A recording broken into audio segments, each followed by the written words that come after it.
What's up, everybody? Adam Serpinski here, and in this video I'm going to take you through my top 10 records of 2022.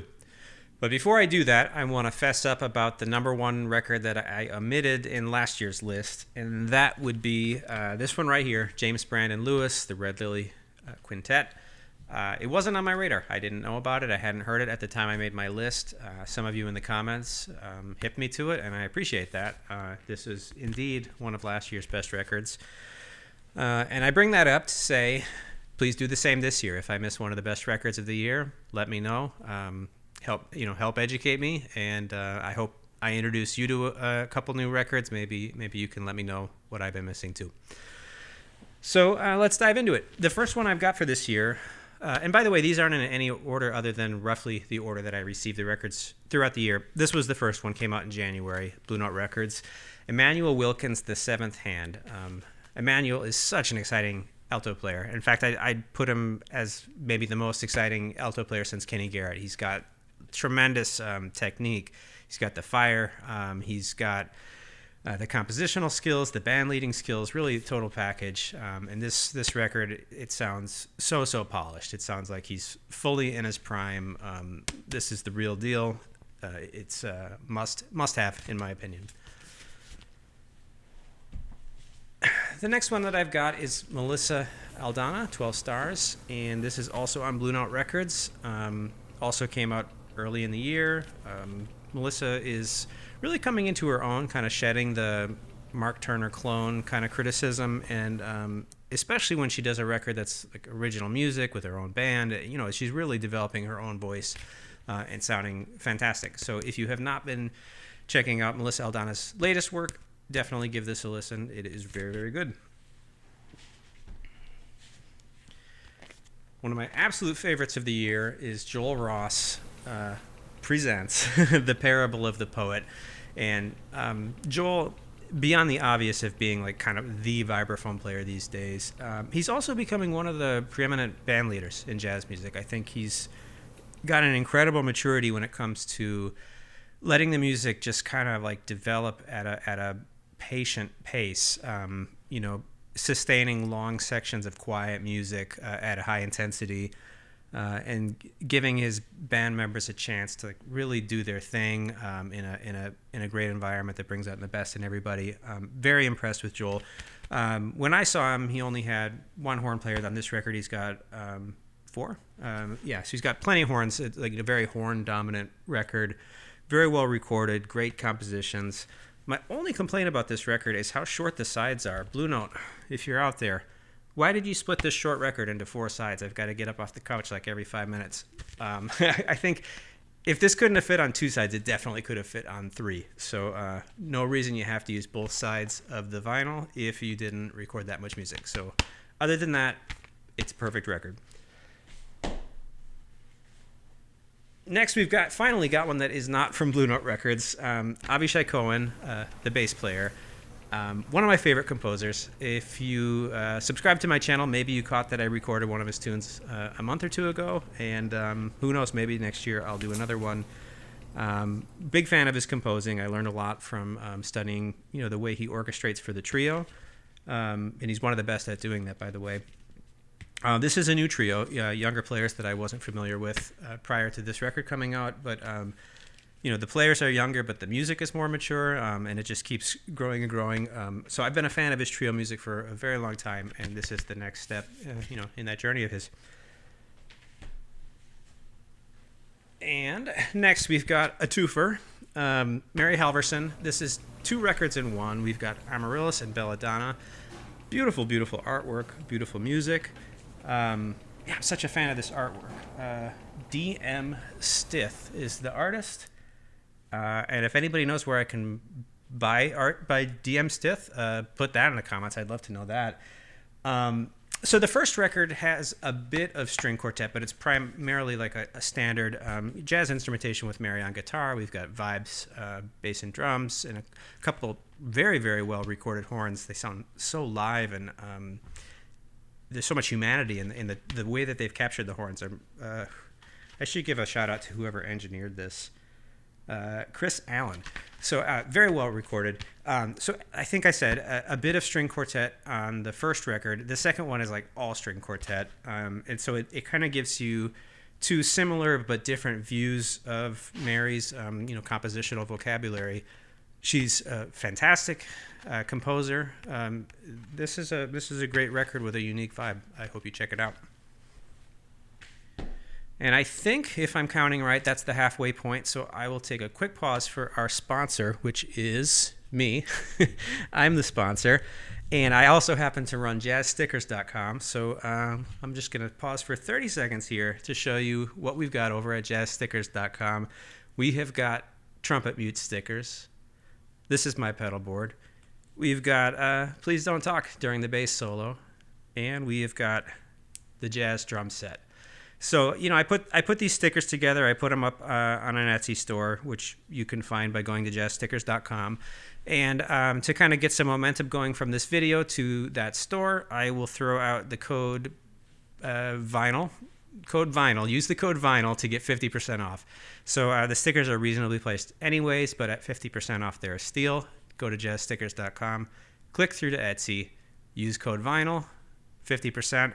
By the time you're watching this, I won't be able to get them to you in time for Christmas, so that's too bad. But you'll still have amazing stickers, and let's get on with the regularly scheduled show. So the next one I've got for you, Gerald Clayton, Bells on Sand. Gerald's been a favorite of mine for a long time. I actually had a chance to play with him when he was still a kid, probably before I don't even know if he went to college. I can't remember. But he guest starred with some group that I was in when he was 18 or 17 or something like that. And he was already a very mature piano player then.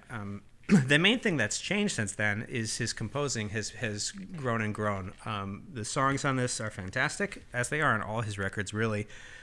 He's got his dad on bass. He's got Justin Veron on drums and a couple guests. But a lot of the music is very sparse, sparsely instrumented.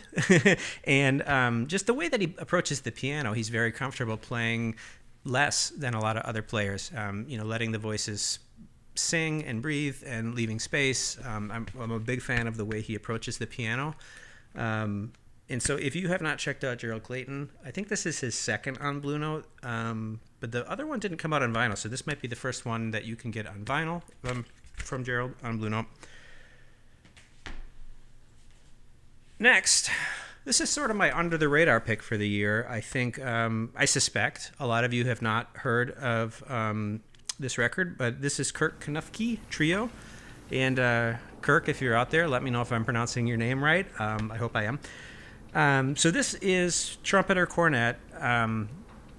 I think it's technically cornet, but the Monet cornet is so heavy that it ends up having a lot of the characteristics of the trumpet as well, in my opinion. Anyway, it's bass and piano, no drums. And that's a format that works really well. I can only think of a few records that have done it, though. I know Roy Hargrove did, I think it was a Charlie Parker record in the 90s with bass and piano. And Ron Miles did one also in the 90s that was very, very good. And then we've got this one. And this is really, maybe the artwork can give you an inkling of how abstract the music is and how angular it is. And it's really colorful, well-recorded, well-played music. I'm a big fan of the artwork as I am of the music. So it's a great package all the way through. Check this out if you have not. It is very, very good music.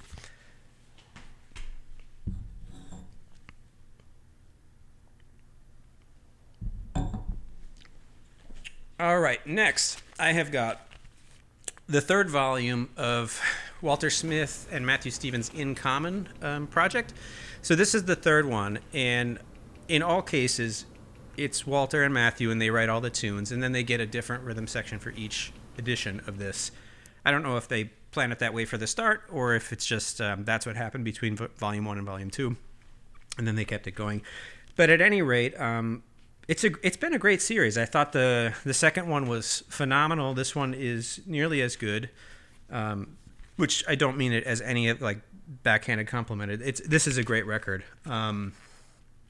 Really great tunes, a lot of tunes. It's got 15 tunes on the record. It's a 3-sided record. So you see Blue Note, it can be done. 3 sides is totally fine. Yeah, here's all the previous iterations of the band. Here's the current one. So if you have not checked this out, I mean, Dave Holland, Terrellyn Carrington, Chris Davis, it's a phenomenal rhythm section. Brings out the best in their songwriting, and well worth a listen. I think I've only got 2 more, but I am excited to show you the second Avishai Cohen on the list. This is the trumpet playing Avishai Cohen, who's one of my very favorite trumpet players. And if you're arriving at this video and you don't know who I am a trumpet player, so please let that mean something, that this is one of my favorite trumpet players. Avishai has been around for, I mean, he's a couple years older than me. He's been on the scene for 20 years. But I feel like the last 2 to 3 records of his have really taken things up a notch. He's really hitting his prime now, sounding better than ever. His songwriting is better than ever. His tone is really crystal clear. His range has, kind of been creeping up there. Like, just his trumpet chops are fantastic, and he's got such a unique sound. So if you have not been checking out Avishai Cohen, please do. You won't regret it. And then the last one I've got for you is J.D. Beck and Domi. So this may or may not be a jazz record. It's in the ballpark, so it's on the list. So impressed with what these 2 kids have been doing, and I'm enough older than them that I think I can call them kids. They're so young and yet have so much to offer the music. They've been with this record kind of reaching an audience that jazz doesn't always reach. They've been on all the Tonight Show, the evening talk shows. They came to Madison and played a pretty small room, which was a real treat to hear these guys in an intimate setting. Yeah, it sounds really fresh. The songwriting is great. I hope that they can stick together long enough to develop what it is that they're doing over another couple records. Really good stuff. So that's it. That's all I've got. Those are the 10 records. Don't forget about code vinyl to get 50% off at Jazz Stickers. I think that's all I've got for you. So have a good new year. Oh, and of course, what did I miss? What record should have been on my top 10, but I missed it? Let me know what that is, and I'll catch you guys next time.